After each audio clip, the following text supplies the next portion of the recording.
bernama FZ, ya, usia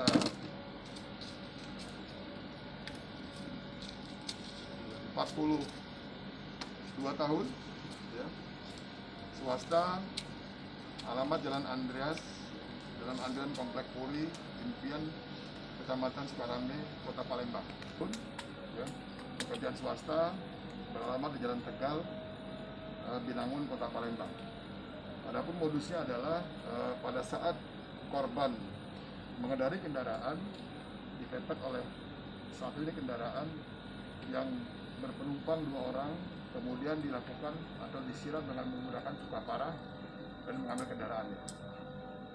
Kejadiannya pada tanggal 10 April, ya, sekitar pukul 21.30, TKP di Jalan Rustam Effendi, di depan ATM Bank Mandiri, Kelurahan 17 Ilir, Kecamatan Ilir Timur 1, Kota Palembang.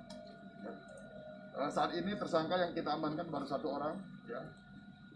1 masih dalam tahap pengejaran oleh anggota, identitas sudah dapat, dan insya Allah dalam waktu dekat kita akan dapatkan tersangkanya. Saat ini kendaraan motor Honda Scoopy warna abu-abu ada di sebelah kita, ya, dengan nomor polisi